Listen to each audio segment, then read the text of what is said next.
What's up, Trainiacs? It's that time of year again. World Championship season is coming, and for starters, we are going to dive into Half-Ironman World Championships 2017 in Port Elizabeth, South Africa. I will be there racing and covering it, but today we are going to get into who I think is going to win on the men's and the women's pro field, who I think is the clear favorite, who I think is going to get on the podium, and who has the potential to do some upsetting. It's one of our most popular videos of the year, so stick around for it.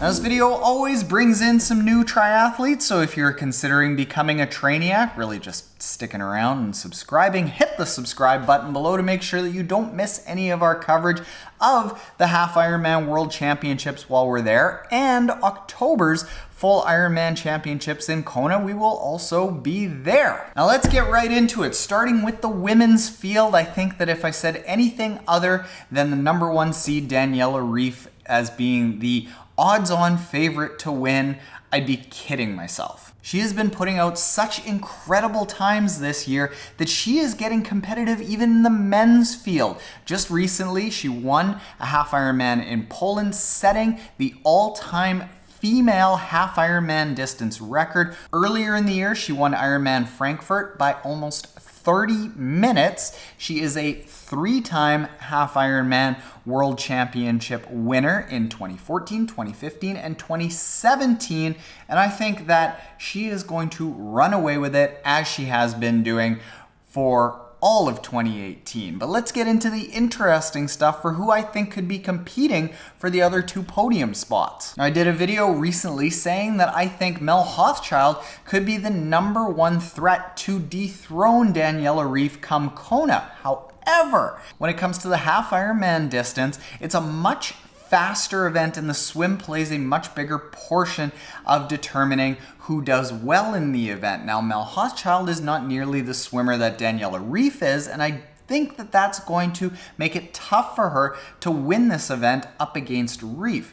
However, Mel Hauschildt does have the all-time record for most female half-Ironman times under 4:10 and the record for most course records by a female at the half-Ironman distance. So I think if there's somebody that's going to contend for that top spot, if Ryf maybe has an off day, or if Mel Hauschildt just drops it like it's hot, I think it's going to be Mel Hauschildt. Our pal Sara True is coming in as the third seed. She has that swim speed and the run speed from her ITU background. She actually placed second to Daniela Ryf in Frankfurt, but again, she was a full half hour behind Daniela Ryf in Frankfurt, so it's like a different ball game.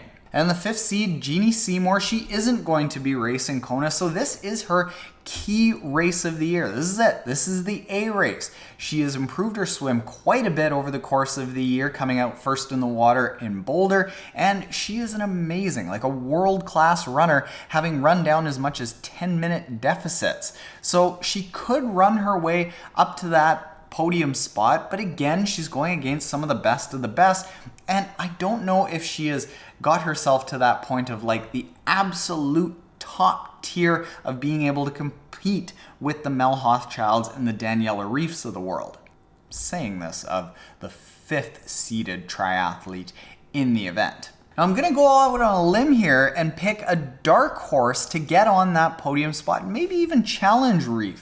Annie Haug, who stepped up to the longer distance events in 2017, made an enormous splash on the scene. She won a bunch of races towards the end of 2017, and early in 2018, she won Half-Ironman Dubai, Half-Ironman Oceanside. She has that ITU swim speed, that run speed.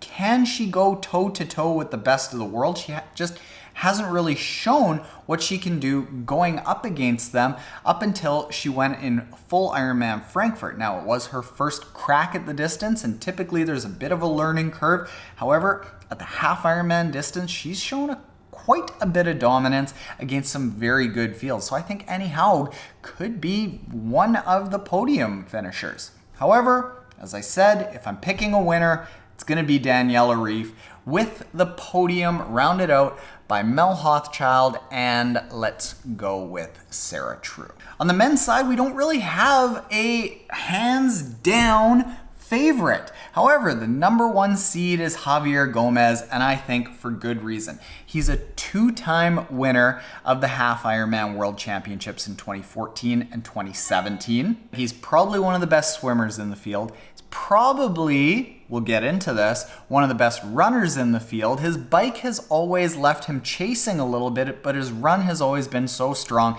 that he could run down just about anyone in the field. He's got to be the favorite, but I want to say that like 1A, 1B is probably filled out by Jan Frodeno, who is more motivated this year with amazing finishes in Oceanside, where he took down Lionel Sanders quite easily. He took down the defending champion from Kona, Patrick Lange, in Frankfurt quite easily again. He's got the swim speed. He showed last year in Kona that he's probably got some top tier bike speed, but does he have that absolute twitchy fast run to hold off Javier Gomez? I think it depends on how big of a lead he can build on that bike. Jan, being a former ITU athlete, does have a lot of run speed, but his top end isn't quite where Javier was. And we saw that towards the end of Jan's career in ITU, where their runs just weren't even in the same category. Now, Jan is the third seed, but I'm going to put those two at the 1A, 1B.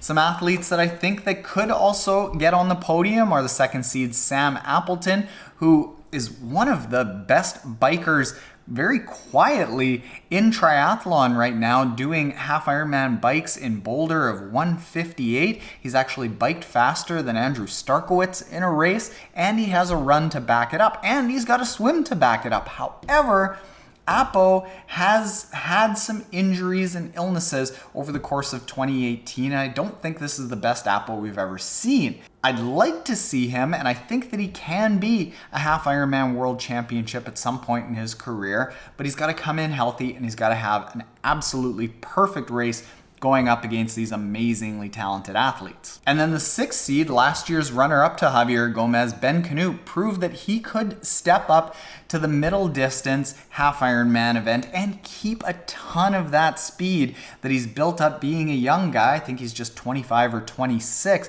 and he's still got a lot of that ITU snappiness in him. So he's gonna bring a lot of hurt into this event, probably build a lead in the bike, and then the runners, the Jans, the Javiers, one other athlete of this race are going to have to chase him down. And he's had some good races this year. He won Half-Ironman Texas. He won a whole bunch of non-Ironman or challenge branded races very easily over the course of the year. And he came in last year kind of unexpected to do really well, but up until the last few miles, it was looking like he was going to win, and he put hurt into Javier. So now let's get into my dark horse. This is the 20th seed coming into the race, and it feels weird to say that my dark horse is the 20th seed and that it's Alistair Brownlee. Now, Alistair has come onto the half-Ironman distance scene and been dominant in the races that he has raced. That being the key word, the races he has raced. As he was in short course racing, he's become a little bit injury prone in the Half-Ironman distance events, so he hasn't raced a lot this year. Now, just recently in the European Championships, which are more that short course event, he finished off the podium in 4th. When he was interviewed after the race, he said, "Well, what I learned today is that I'm just not very fit."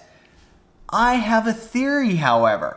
A, either he's not very fit, or B, this is his way of being able to come into Half-Ironman Worlds and be a bit unexpected to do well, change the tactics of the race. Now, if he is coming into Half-Ironman Worlds and everyone is expecting him to be pretty unfit, they might let him get closer up in the run, believing that as he did in the European Championships that he won't have it on the run, and then he is probably the best runner in the field when he's healthy. So they'll let him get to the front, and he won't have been beat up all throughout the bike because they won't have been beating him up on the bike.